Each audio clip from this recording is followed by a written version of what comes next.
Вы смотрите информационный выпуск Камши-Кушара. Здравствуйте. Верховный суд Абхазии отказал в отводе судей, рассматривающих иск бывшего кандидата в президенты Алхаса Квициня Центральной избирательной комиссии, сообщается на сайте Верховного суда. Согласно определению заместителя председателя Верховного суда Умара Берулава, действия, связанные с заменой судей, были совершены председателем Верховного суда в однодневный срок с момента поступления искового заявления, как это предусматривает процессуальное законодательство. Из чего следует вывод о том, что председателям не были допущены нарушения закона при формировании состава суда. Судебное разбирательство по административному исковому заявлению кандидата в президенты Республики Абхазия Алхаса Квициня назначено на 19 сентября в 11 часов в здании Верховного суда Республики Абхазия. 18 сентября состоялось заседание Кабинета министров под председательством президента Рауля Хаджимба по вопросу выполнения плановых показателей по итогам 8 месяцев. Подробности в материале Алики Трапш. Председатель Государственного таможенного комитета Беслан Свинария проинформировал о состоянии дел с исполнением доходов бюджета по таможенным платежам. Объем внешнеторгового оборота за 8 месяцев 2019 года составил 16,5 миллиардов рублей. Это на 1,7 миллиардов рублей больше, чем аналогичный период прошлого года. При этом экспорт составил 4 миллиарда против 3 миллиардов и 0,2. Импорт составил 12 миллиардов с половиной против 11,6 миллиардов рублей.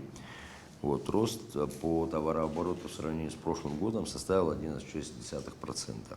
Что касается платежей, по начисленным платежам план за 8 месяцев выполнен на 101,3%.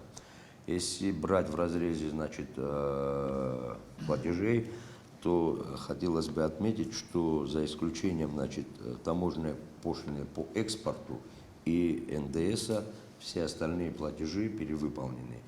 По таможенной пошлине экспортной 94% выполнения составило, по НДСу составило 90%. Повлияла на выполнение НДС, конечно, акцизная продукция, стоимость которой по большому счету планировали в размере 22 рублей, среднюю стоимость, она по факту оказалась 16 рублей 84 копейки.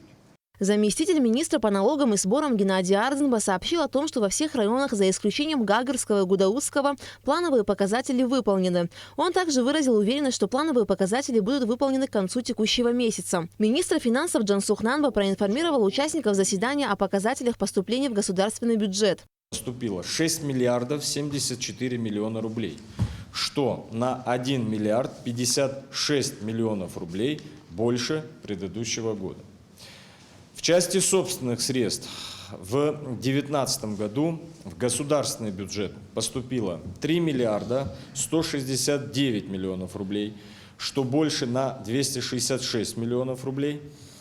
В части поступления российской финансовой помощи в 2019 году за 8 месяцев поступило 2 миллиарда 905 миллионов рублей. Несмотря на фактическое превышение поступивших доходов за 8 месяцев, есть моменты невыполнения. Из плановых показателей, утвержденных на 8 месяцев, общее исполнение по государственному бюджету составляет 97%. Тенденция, которую вы отметили, на самом деле имеет место. Та тенденция, которая у нас прослеживалась с начала года, а именно превышение фактических поступлений доходов к соответствующему периоду прошлого года, в августе месяце у нас показал отрицательный результат. Если сравнивать август месяц 2019 года с августом месяцем 2018 года, мы не добрали фактических средств порядка 70 миллионов рублей. К сожалению, за прошедший период сентября месяца тенденция сохраняется. Очень надеемся, что до конца этого месяца ситуация выправится. Итоги заседания Кабинета министров подвел президент Рауль Хаджимба. Выборы закончились, и нужно делать ту работу, которую мы с вами знаем и делали, думаю, неплохо. У нас до начала выборной кампании показатели по выполнению бюджетных цифр были более-менее нормальными. То, что сегодня мы с вами видим цифры, честно говоря, они свидетельствуют о том, что у нас очень слабая работа в течение месяца. Все были заняты, некому было работать, все ударились в политику. Нужно возвращаться назад в рабочее состояние. Спрос будет достаточно жесткий. Глава государства подчеркнул необходимость качественного выполнения всех функций каждым государственным ведомством. Аля Катрабш, Томас Чиковани, Абхазское телевидение. Начиная с 2003 года, 18 сентября, принято считать Международным днем мониторинга воды. В этот день ученые по всему миру отслеживают качество воды, осуществляют сравнительные пробы, проверяют уровень загрязнения, так как проблема с питьевой водой все еще остается актуальной в мире. Мы решили выяснить, какие исследования воды проводятся в Абхазии. Смотрите специальный репортаж программы.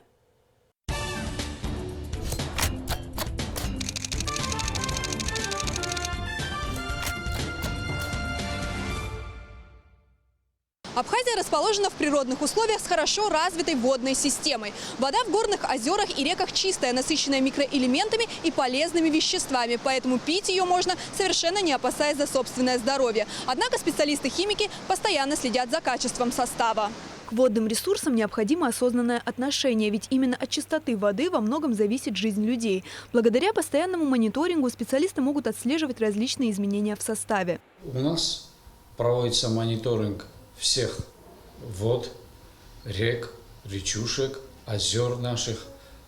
Этим занимается у нас АГЦМ, Абхазский государственный центр мониторинга. Все доступные, куда мы выезжаем по работе, водные объекты доставляются сюда пробы. Пресной водой в Абхазии проблем нет, но тем не менее к этому ресурсу, важному, жизненно необходимому ресурсу, нужно относиться рачительно. При Государственном комитете по экологии и охране природы работает Центр экологического мониторинга. На базе местной лаборатории проводятся исследования различной направленности. В этих стенах определяют гидрохимический состав воды. Для того, чтобы нам определить содержание кальция, магния суммарное, мы должны оттитровать это до перехода в другой красивый такой бирюзово-голубой цвет. И по тому количеству этого вещества, этилендиамин-тетрацетата натрия, мы определим, какое суммарное количество кальция и магния содержится в воде.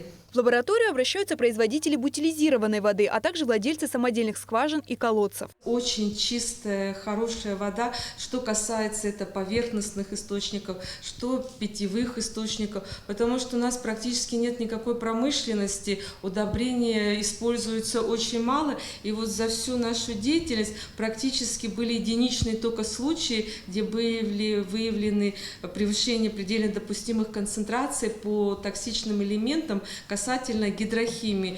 Центр экологического мониторинга осуществляет научные исследования не только питьевой воды, но и осадков. С точки зрения проведения и научной работы, и вообще интересно знать, что нам льется на голову, потому что это попадает в те же источники питьевые, землю орошает. Меняется ли от этого состав? Озеро Рица – значительный источник пресной воды в Абхазии, обладающий своей уникальной экосистемой. В то же время это популярнейший туристический объект, который ежегодно посещают тысячи людей. Влияет ли это на качество воды в озере, мы спросили у специалистов. По инициативе Госкомитета по экологии были проведены исследования до начала туристического сезона, то есть в начале весны. И вот в самый пик, в конце августа, практически никаких изменений в составе, то, что касательно гидрохимии, в сторону ухудшения не было выявлено. В конце лета в горах тают последние ледники, реки мелеют, и, соответственно, в республике заметно ощущается нехватка питьевой воды. Однако с наступлением осенних дождей количество воды постепенно начинает восполняться. Уровень рек чуть-чуть повысится, зимой они встанут опять чуть выше, к весне они станут полноводными, и этот процесс постоянный.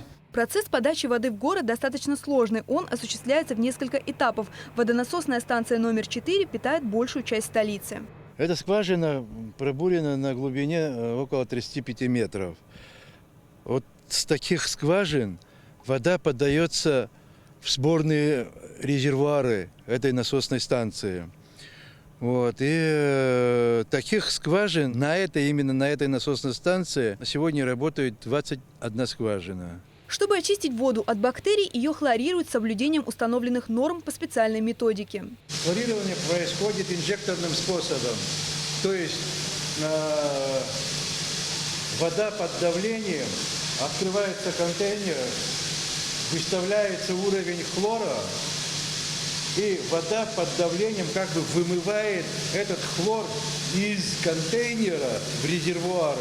И уже в город поступает хлорированная уже вода. Ежедневно в разных частях города берется проба воды, определяется процент содержания хлора. Не секрет, что в современных странах воду не хлорируют, а используют иные способы очистки. В перспективе переход к подобным инновационным методам возможен и в Абхазии. Амилия Бисмарк, Руслан Орлов, Абхазское телевидение.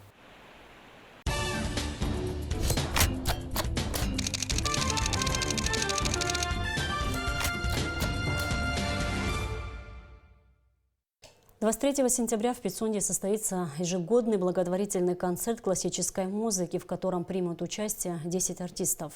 В мультимедийном пресс-центре «Спутник Абхазия» организаторы и участники мероприятия рассказали подробности предстоящего события. Вот уже 6 лет подряд в Государственном концертном зале Пицунского храма проходит благотворительный концерт классической музыки с участием заслуженных артистов Республики Абхазия. Все собранные от продажи билетов деньги направляются в культурно-благотворительный фонд Ашана на лечение тяжело больных детей. За 6 лет было собрано более 2 миллионов рублей и оплачено 12 курсов лечения. На этот раз в срочной помощи нуждается 5-летняя Олеся Квартелия. В этом году все средства, которые будут получены в рамках ежегодного концерта, будут направлены на лечение нашей подопечной Квартелия Олеси, 5-летней девочки. На ее лечение необходимо порядка 300 тысяч рублей. Если даже вся сумма не будет собрана, мы надеемся собрать хотя бы большую стоимость лечения. Обязательно анонсируем, расскажем о том, как будет проходить ее лечение, а также об итогах операции. Ежегодный концерт классической музыки проходит при поддержке Фонда социально-культурных инициатив. Организатор проекта и учредитель фонда Азамат Багатели отметил, что на протяжении всех 6 лет проект пользуется большим успехом. Его поддерживают и другие организации. В рамках нашего проекта принимали участие огромное количество юридических организаций, которые переводили в культурно-благотворительный фонд Ашана на лечение тяжелобольных детей денежные средства. Также различные партнеры, которые предоставляли нам свою продукцию, в рамках которого мы тоже продавали на территории Пицунского храма. Уже по сложившейся доброй традиции в концертной программе принимают участие скрипач Михаил Алхазов, а также солистка Абхазской государственной филармонии и Республиканского камерного оркестра «Нана Черкезия».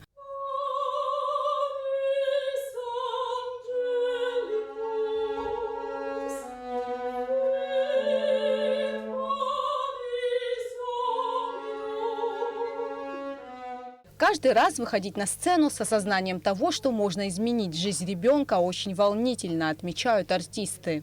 Мы очень переживаем за результат, мы очень хотим, чтобы было побольше собрано средств. Конечно же, тут совсем другие эмоции, ощущения, потому что, во-первых, все выходят на сцену, зная, для чего это делается, для того, чтобы спасти жизнь ребенку. Поэтому все переживают, и с особым трепетом это происходит, с комом в горле, можно сказать. Концерт состоится 23 сентября в Государственном концертном зале Пицунского храма. Кроме того, перед концертом у храма будет организована благотворительная выставка картин абхазских художников Саида Возба и Марии Пилия. Кугуца Вардани, Алексея Гухава, Абхазское телевидение. 25 сентября в Национальной библиотеке имени Ивана Попаскир состоится 7-й молодежный арт-фестиваль «Прогулка по набережной».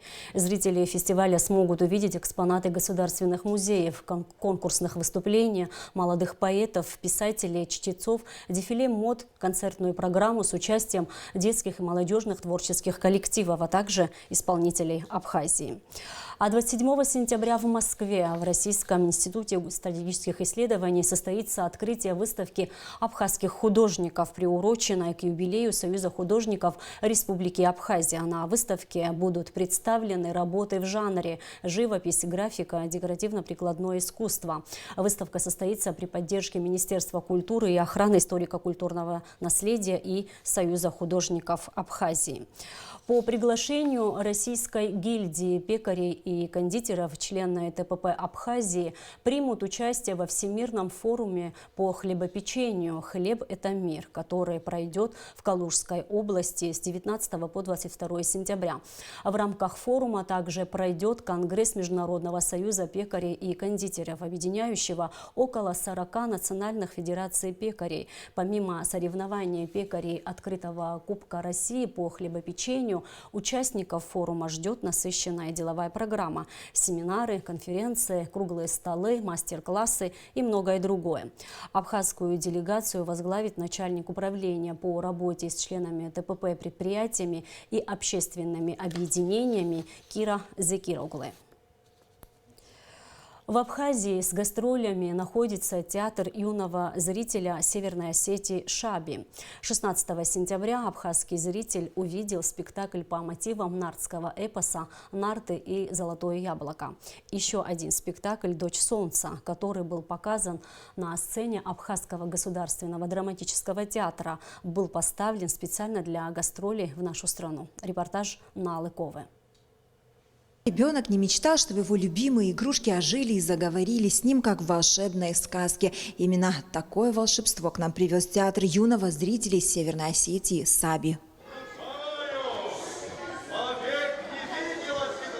Преимущество кукольных театров в том, что, как правило, все они основаны на известных и любимых детьми сказках. Все мы знаем, что без сказок невозможно полноценное развитие ребенка. Сказка затрагивает самые глубинные пласты психики человека и открывает основополагающие человеческие ценности. А если спектакли созданы по мотивам народных сказаний и произведений, отражающих культуру и традиции, тогда польза от таких постановок для маленьких зрителей неоценима. Спектакль по мотивам произведения «Умфаломия. Дочь солнца», который привез Осетинский театр в Абхазию, был поставлен специально для этих гастролей. Мы это произведение «Дочь солнца» привезли специально и поставили специально для вас, потому что хотели порадовать зрителя, может быть, удивить его тем, что именно выбрали такое произведение национальное, которое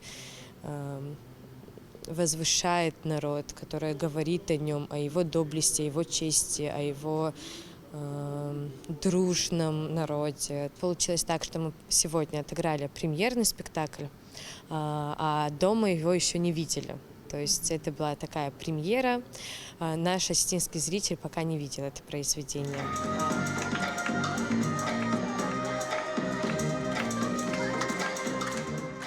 Актриса театра драмы Алина Березова вот уже больше года работает в театре юного зрителя «Шаби». Кукольный театр – это тот же театр, но здесь все намного сложнее. Моя задача – оживить персонаж, заставить зрителей поверить, что именно кукла рассказывает историю. А для того, чтобы почувствовать куклу, мне нужно некоторое время покрутить ее в руках, попробовать, как и что у нее двигается. Все это необходимо, чтобы в процессе игры проживать жизнь персонажа, рассказывает Алина. Так сложились обстоятельства, что пока я работаю в кукольном театре, и это есть в этом своя специфика.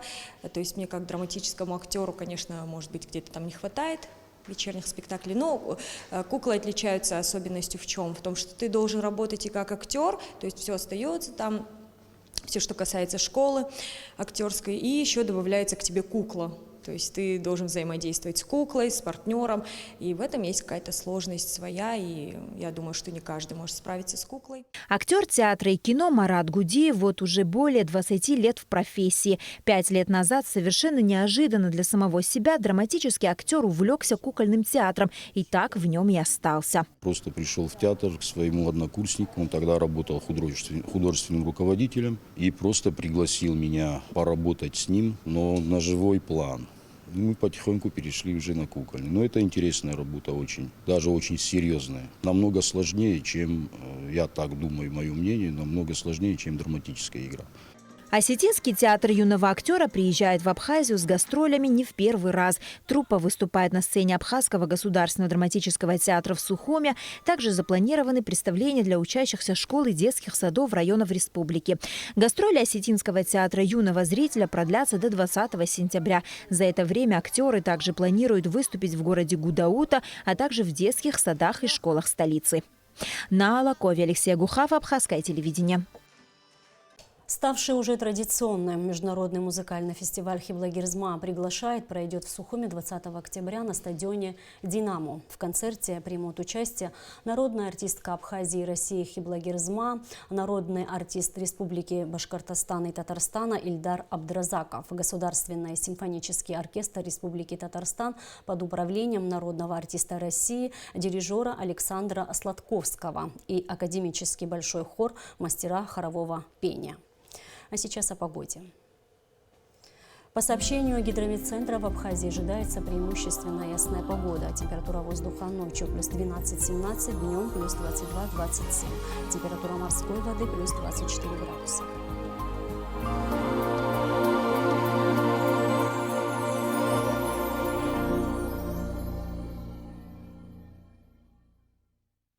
И на этом наш выпуск завершен. Всего вам доброго.